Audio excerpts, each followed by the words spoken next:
Hello YouTube, how you doing today? We're still in that arena grind. I'm going to tell you a secret, I'll let you behind the curtain. I already tried to make a video today. In fact, I tried to make 3 videos this week for YouTube that didn't work out the way I wanted to. And today was no exception, as there was lag earlier. The lag appears to have cleared up, and I still have about half an hour, so I'm going to try to make a video for you. We're trying to quest to win 2 games with a black and white deck, and our deck is vampires. We've got the deck list I'll put down below, but I don't have much above the starting collection. You'll see that I'm missing a lot of key things, and we've got only 1 Legion Lieutenant, which of course is a big miss. You really want 4 of that, but I have not the uncommon wildcards to do it. I do have 2 Radiant Destinies, which are rare, which is very nice. I opened 1, and 1 comes with the starting collection. I also opened a Mythic Elenda, the Dusk Rose, which we'll be using today, and I have Crested Sunmare in this deck, along with Champion of Dusk, which is in the starting collection, and Vanquisher's Banner, which also is. My mana base, I don't use any of those tap deserts I've been using a lot of lately because I need to curve out pretty well, but I don't shy away from Shefet Dunes and Ifnir Deadlands for that extra little bit of value in my mana base. Alright, we won 1 game. I wish I could have shown it to you. The lag prevented me from doing that. There has been a fair bit of server lag as they continue to make an effort to add 100,000 more people to this beta.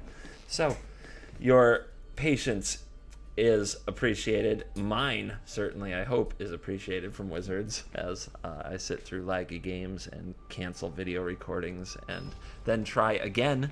And let's see what we can do today against AJ Jammer, if we can complete our quest and get a win with this vampire deck. This video almost no doubt will have to be under half an hour so that I get out the door on time. I'm going with my wife to the movies. We will see a double today, Pacific Rim and Ready Player One. So if you like movie talk and you're interested in my takes on new movies, I do that on Monday on my Twitch stream. So if you're so interested, you can come out to that or watch the video replay of that. And if that's not your thing, don't worry. We'll mostly keep the talk to Magic here on this channel, which, by the way, we've got a great opening hand with some early plays. Vraska Relic Seeker. Wow! Our opponent plays a Merfolk Branchwalker and reveals a Mythic Planeswalker, which I haven't seen since the wipe, and that is a scary sight indeed. So our second turn, we have a choice between Dusk Legion Zealot, which draws us a card, and Martyr of Dusk, which creates a 1/1 vampire when it dies. And I'm going to go with the Martyr of Dusk because my plan is going to have to be to go wide with this Pride of the Conquerors that gives all my creatures +2/+2 until end of turn if I have the Save's Blessing, which means I've got to get 10 creatures on the board, and I've got to play Pride of the Conquerors, and I've got to get ahead of this 6-mana Vraska Relic Seeker. And it looks like our opponent, no interest in helping us with this. They are getting creatures onto the board very quickly. So land for turn. We can play the Sadistic Skymarcher because we can reveal a vampire in our hand. It has flying, it has lifelink.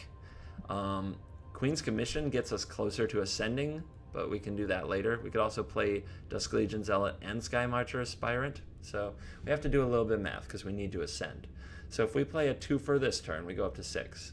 If we play a 2 for the next turn and hit a land drop, we go up to 9. So we can't ascend in 2 turns anyway.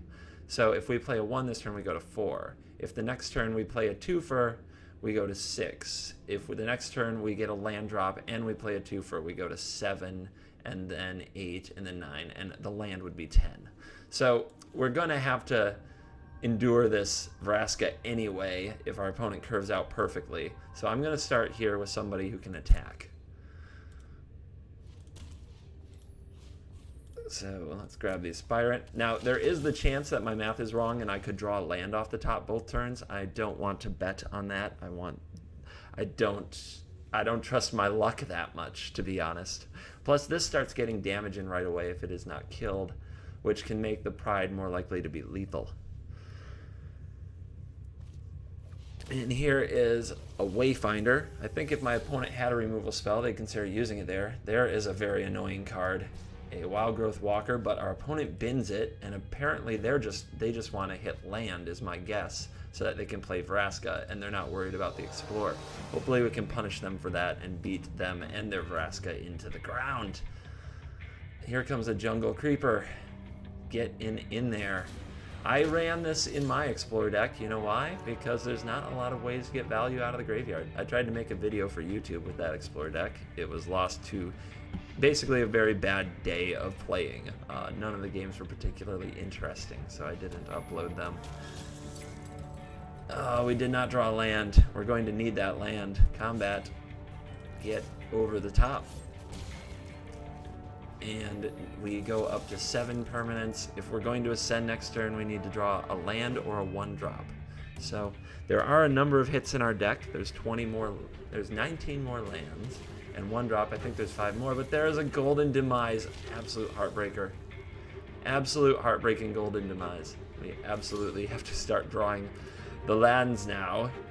Radiant Destiny is a good one, but not until we have more permanents on the battlefield. So I suppose we'll play a Queen's Commission. If our opponent has the land and plays Vraska here, I don't think we can win. It's very unlikely. We're just too far behind. Unless our opponent does something silly like attack us.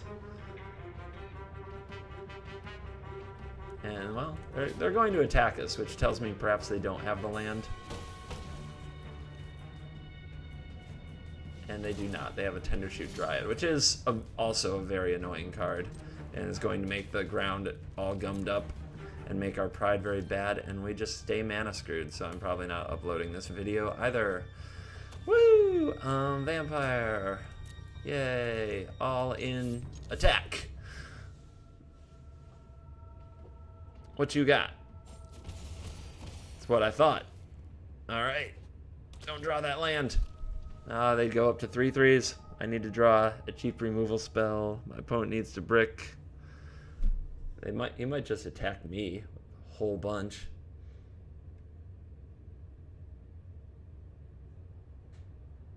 Let's see, what's it gonna be? 1/3/3? The end? Interesting. And away we go. The power continuing over here for the Tendershoot. How about that land? Although it wouldn't have a huge effect this turn, it might the next turn. And we are trying to ascend here, it's part of the plan. I could search up a vampire, a Bishop of Binding perhaps, take out this Tendershoot Dryad. My opponent doesn't seem to have removal, but they have Vraska waiting, and Vraska can come down and kill a Bishop of Binding. 1, 2, 3, 4, 5, 6, 7. We do need to get more permanents on the battlefield, there's no way around that. And what I really need to do is draw a land. So I think I'll play you this turn. And we'll go get a Dusk Legion Zealot, which will hopefully draw us a land. Which is not, you know, it's not the way I wanted to draw it up, that's for sure. But I think it's the right play. Actually, if my opponent... No, they do have removal. I keep thinking they don't have removal, but Vraska can come down and kill something, so we don't want to play as if our opponent lacks removal. I was thinking Elenda, the Dusk Rose, might really help this situation, but it would simply be shot down by the Relic Seeker herself. Opponent has a play. What could it be? A Reaver Ambush is sadness. So they do have removal. They had it the whole time. They ignored our earlier creatures, the Skymarcher, because of the Golden Demise. So everything going swimmingly over here. And another Golden Demise. I have seen enough. That one certainly went against us. And let's see about finding another game.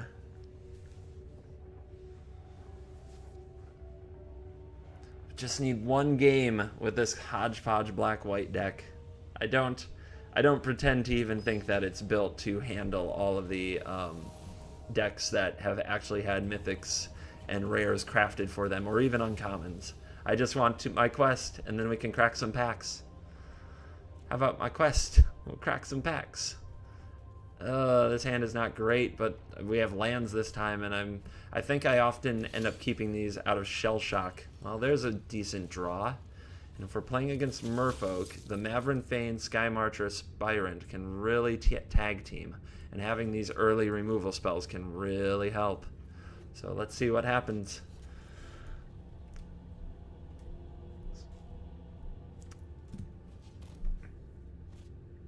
Siren Stormtamer, what is happening here? Jadebearer.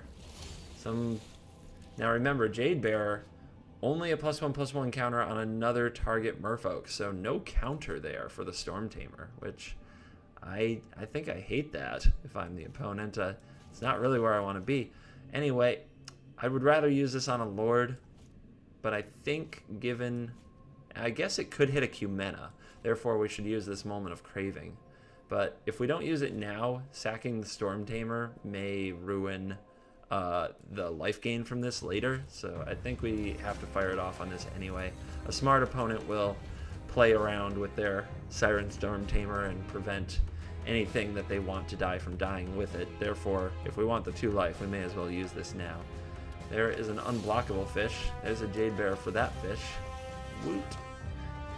And getting in there. Alright, we do not want to trade this. Not at any step. And we got Mavren Fein, but again, we don't want to trade this. Now, if I make this a 3/2, he has to block with the Herald. If he blocks with the Herald, he doesn't have an unblockable. Is that worth it? Well, I'd rather just ascend, right? Rather ascend. And keep Mavren Fein a secret? No, then I can double spell next turn, Baffling End and Lieutenant. So we'll play Mavren Fein and just say go.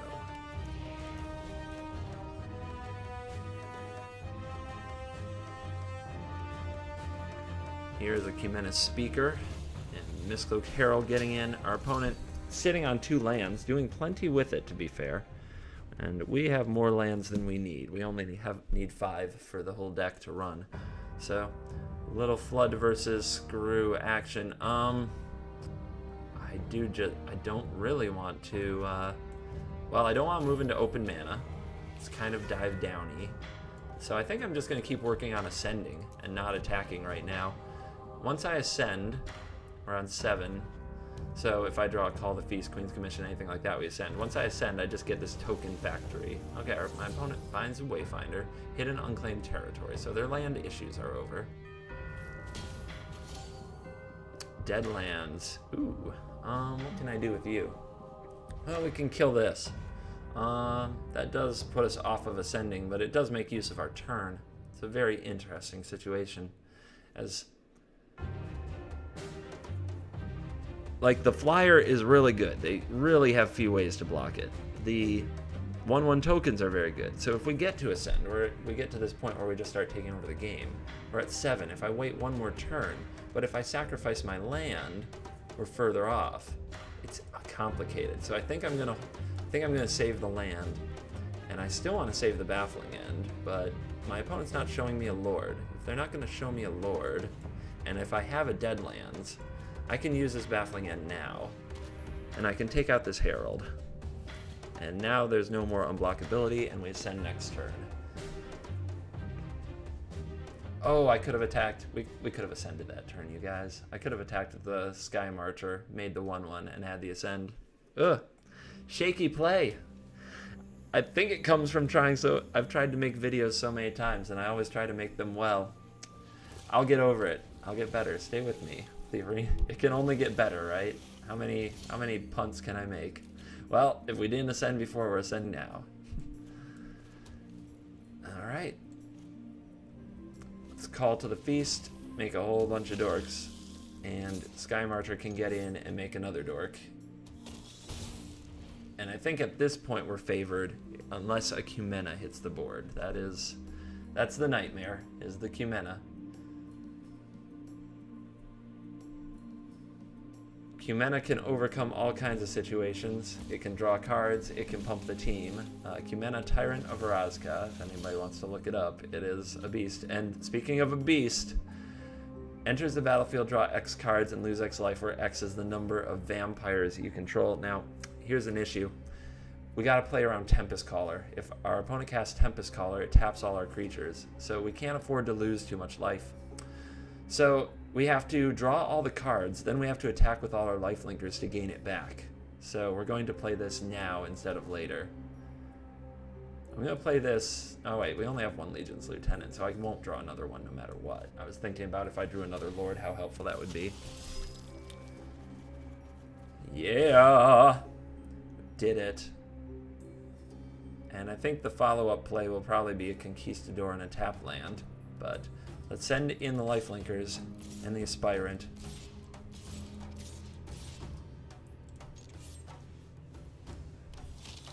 Make sure we rebuild our life total and try to stay out of Tempest Caller range while putting pressure on the opponent. Oh, excuse me. Hiccups. Strike of the hiccups. Not every day you get some CGB hiccup action.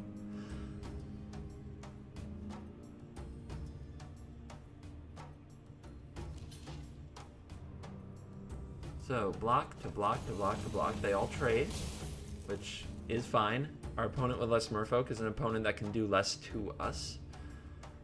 At this point, my life total is really not under pressure, so I'll make the more mana efficient play and get the Zealot on the table and draw a card.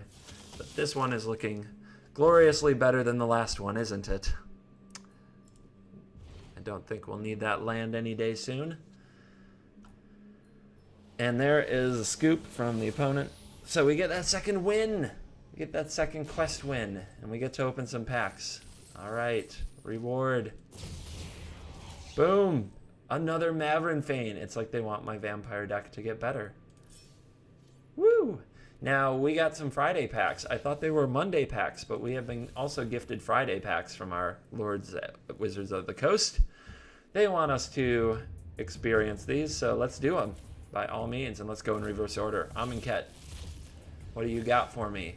An uncommon wild card is always a welcome sight. There are so many that I need. And a Temet is a neat card, but nothing I have. Well, it has Embalm, and it's a 2-drop, so maybe we put it in that blue-white tokens deck. Maybe I'm underestimating the usefulness of the Temet already. Hour of Devastation. We get another Green Desert. Sometimes I like having a lot of them. The Open Fire I've seen in some red decks because they're filling out their curve, and Burn is good.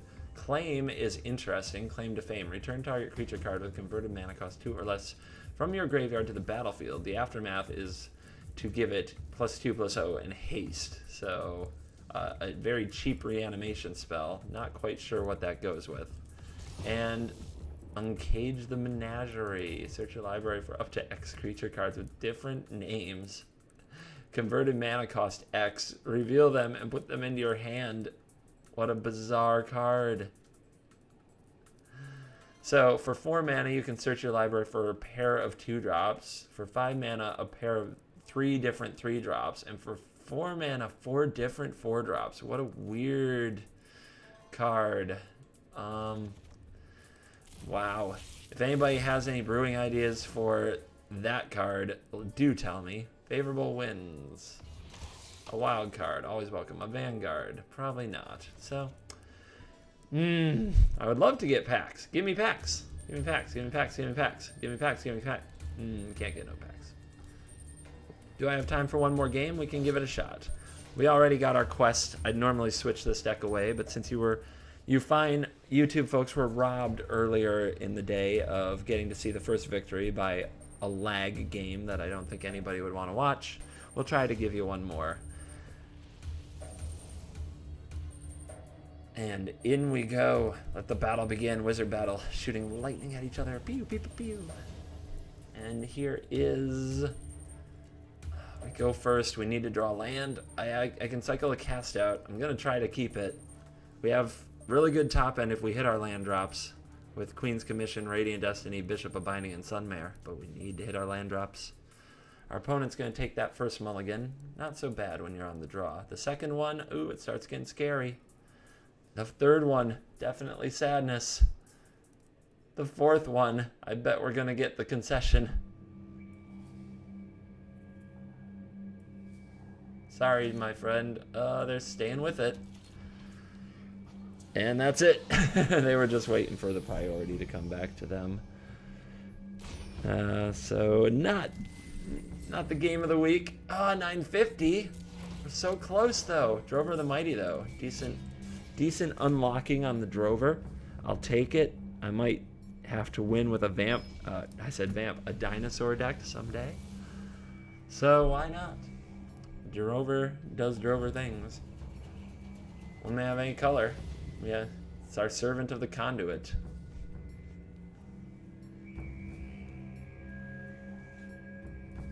Well, what do you think of your hand, Demi-Fiend? I think mine lacks mana. Uh-oh, lag. The lag, you can feel it. You can feel it when the mulligan takes too long. You can feel it when the scry takes too long. The lag is back, and it may well ruin this video. I've only got about 10 minutes, so if we have to concede this game because it's too laggy, I apologize in advance, but you're getting the real arena experience with CGB. I have a Baffling End, so I don't think I want the Moment of Craving. What I want are more threats. Useful threats. Threats that do things. Yeah, this is, in fact, the lag.